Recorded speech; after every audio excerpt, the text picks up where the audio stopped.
The Apple of China. नहीं समझे? अरे भाई, Xiaomi कुछ साल पहले इसी नाम से ही तो फेमस था। इस ब्रांड ने अपने टाइम पर एप्पल, सैमसंग और माइक्रोसॉफ्ट जैसे ब्रांड्स की तो बैंड ही बजा दी थी। लॉन्च होते ही Xiaomi के फोन्स 1 मिनट में ही खत्म हो जाते थे। लेकिन अब क्वेश्चन यह है कि आज ये ब्रांड अपने डाउनफॉल की तरफ क्यों जा रहा है। आज के इस वीडियो में हम Xiaomi के राइज एंड फॉल की पूरी स्टोरी जानने वाले हैं।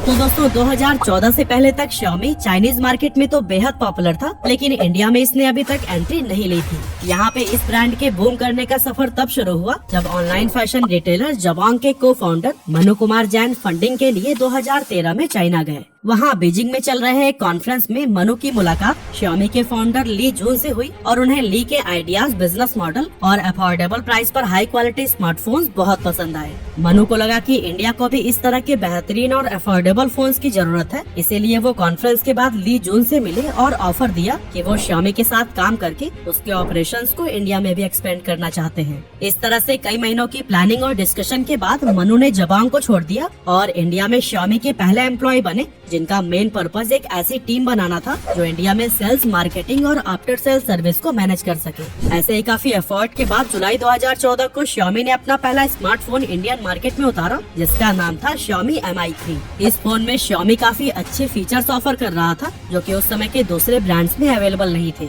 जैसे 5 inch full HD display, powerful Snapdragon 800 processor, 2GB RAM और 13 मेगापिक्सल रियर कैमरा, जो 2014 में top of the line features माने जाते थे। अपने हार्डवेयर स्पेक्स के अलावा Xiaomi Mi 3 MIUI operating system पर चलता था, जो हाईली कस्टमाइजेबल और यूजर फ्रेंडली था। इस OS ने Mi 3 को मार्केट में अवेलेबल बाकी के एंड्रॉइड स्मार्टफोन से डिफरेंशिएट करने में काफी मदद की। यही वजह थी कि Xiaomi Mi 3 लॉन्च होने से पहले ही लोगों के बीच खूब पॉपुलर हो गया था और सिर्फ 2 मिनट के अंदर ही ये फोन सोल्ड आउट हो गया। लेकिन सिर्फ अफोर्डेबल प्राइस और हाई एंड स्पेसिफिकेशंस ही एकमात्र ऐसी चीज नहीं थी जिसने इस ब्रांड को इंस्टेंट पॉपुलर बनाया, बल्कि Xiaomi की मार्केटिंग स्ट्रैटेजी भी बाकी ब्रांड से काफी अलग थी। अब आज से 10 साल पहले आपको याद होगा कि हम लोकल स्टोर से जाकर फोन खरीदा करते थे, लेकिन आज के टाइम पर आप में से मैक्सिमम लोग अपना फोन ऑनलाइन ही ऑर्डर करते होंगे। अब ये बदलाव सडनली नहीं आया, बल्कि इसकी शुरुआत काफी साल पहले हो चुकी थी और इस बदलाव को सबसे पहले Xiaomi ने ही नोटिस किया था। इसीलिए लोकल ऑफलाइन स्टोर पर अपने फोन को डिस्ट्रीब्यूट करने की जगह उसने ऑनलाइन प्लेटफॉर्म पर फोन्स को लॉन्च करना बेटर समझा और इसके लिए उसने फ्लिपकार्ट से पार्टनरशिप कर ली।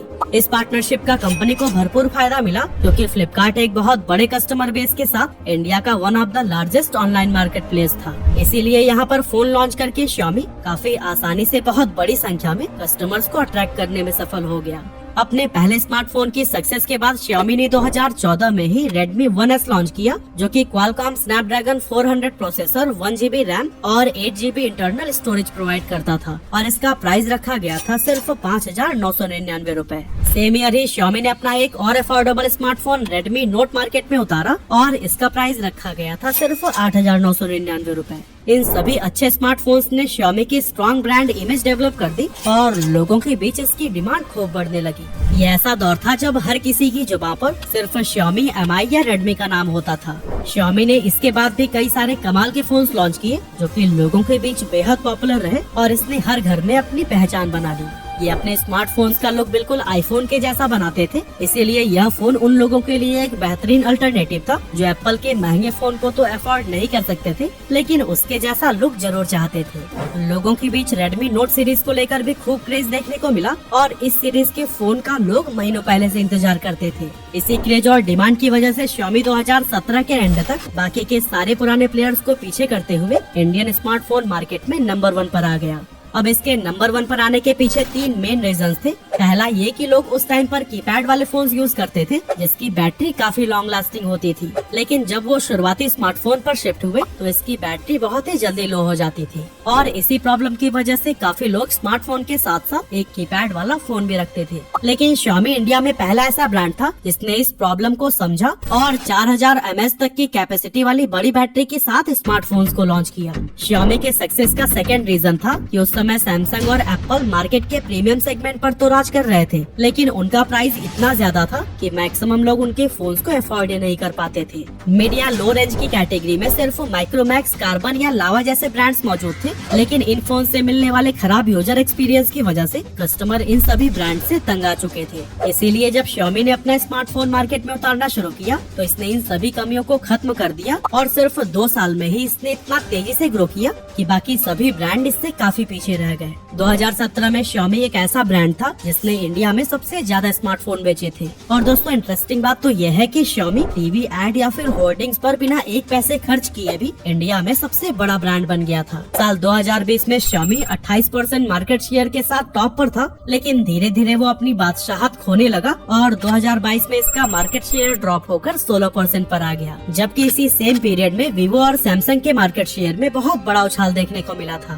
तो आखिर क्या रीजन है कि Xiaomi धीरे धीरे अपने कस्टमर्स को खोता जा रहा है और जिस ब्रांड के लिए पहले लोगों के बीच इतना क्रेज हुआ करता था वो अब इसे छोड़कर क्यों जाने लगे हैं? आइए इसको समझते हैं। डाउनफॉल इन लो प्राइस सेगमेंट। तो दोस्तों जब Xiaomi इंडियन मार्केट में एंटर हुआ था उस समय बहुत बड़ी संख्या में न्यू स्मार्टफोन यूजर्स बने थे, लेकिन ये आदमी का स्वभाव है कि अगर वो उस टाइम 15,000 का फोन यूज कर रहे थे तो अगली बार 20 या 25,000 का फोन तो जरूर ट्राई करना चाहेंगे, क्योंकि हमें और भी ज्यादा बेटर फीचर्स का एक्सपीरियंस तो करना ही होता है। यही वजह है कि फिलहाल इंडिया में स्मार्टफोन के प्रीमियम सेगमेंट की तरफ यूजर्स काफी तेजी से अट्रैक्ट हो रहे हैं, लेकिन Xiaomi के 70 से 80% स्मार्टफोन 15,000 के अंदर है और इस प्राइस सेगमेंट में बहुत बड़ा डाउनफॉल आया है, जिसका असर Xiaomi के मार्केट शेयर पर भी देखने को मिल रहा है। अब यही सब देखते हुए Xiaomi ने भी प्रीमियम सेगमेंट में अपने फोन्स लॉन्च किए, लेकिन उसमें अभी कुछ खास कामयाबी नहीं मिल पाई है, क्योंकि Xiaomi की ब्रांड इमेज एक अफोर्डेबल स्मार्टफोन वाली हो गई है, जिस वजह से लोग इसे प्रीमियम सेगमेंट में एक्सेप्ट नहीं कर पा रहे हैं।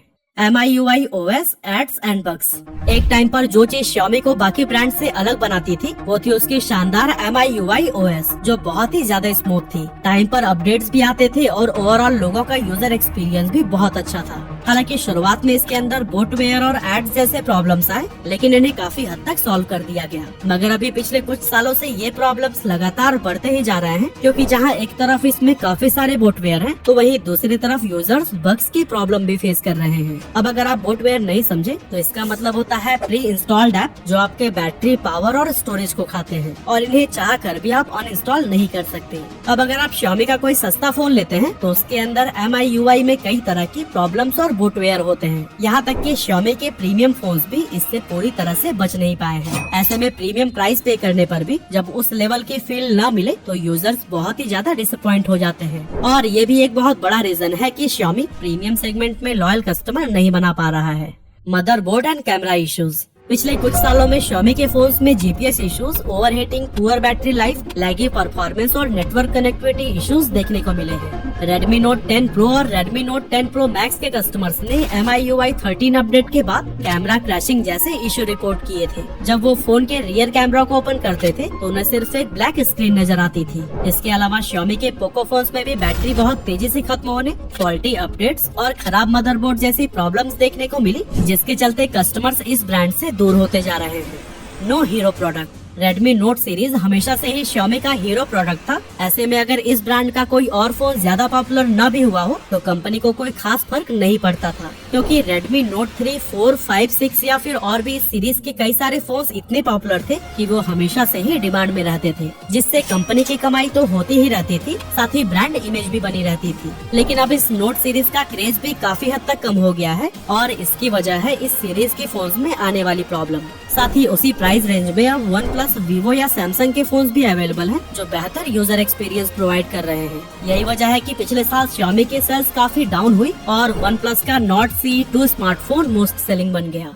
की पीपल्स लेफ्ट द कंपनी। दोस्तों जुलाई 2021 में Xiaomi को इंडिया में स्टैब्लिश करने वाले मनु कुमार जैन चुपचाप बेंगलुरु से दुबई मूव कर गए, जिसके बाद इन्हें मैनेजिंग डायरेक्टर से डायरेक्टर बना दिया गया, मगर बाद में इन्होंने डायरेक्टर के पद से भी इस्तीफा दे दिया। अब इनका कंपनी छोड़कर जाना भी Xiaomi के लिए अच्छा साबित नहीं हुआ, क्योंकि ये शुरुआत से ही हर ऑपरेशंस को काफी अच्छे से समझते थे, साथ ही इंडियन कस्टमर्स के बिहेवियर से भी वे काफी अवेयर थे। इंडिया में मनु Xiaomi का एक फेस बन गए थे, जिस वजह से उनके जाने पर कस्टमर्स काफी डिसअपॉइंट हुए। Vast product line. दोस्तों Xiaomi के डाउनफॉल का एक और रीजन था इसका वास्ट प्रोडक्ट लाइनअप जो लोगों को कंफ्यूज करने लगा था। Xiaomi लगभग सेम प्राइस रेंज में बहुत सारे फोन्स लॉन्च कर रहा था, जिसकी वजह से लोग Xiaomi के फोन्स को एक दूसरे से डिफरेंशिएट करने में प्रॉब्लम फेस करने लगे और कोई भी स्मार्टफोन एक यूनिक आइडेंटिटी डेवलप नहीं कर पाया। इन्हीं सभी रीजंस की वजह से इंडियन स्मार्टफोन मार्केट का ये किंग आज बहुत तेजी से अपनी डाउनफॉल की तरफ बढ़ रहा है। अब Xiaomi मार्केट में फिर से वापसी कर पाएगा या नहीं, ये तो हमें आने वाले वक्त में ही पता चल पाएगा। लेकिन आपका क्या ओपिनियन है, हमें कमेंट में जरूर बताइएगा।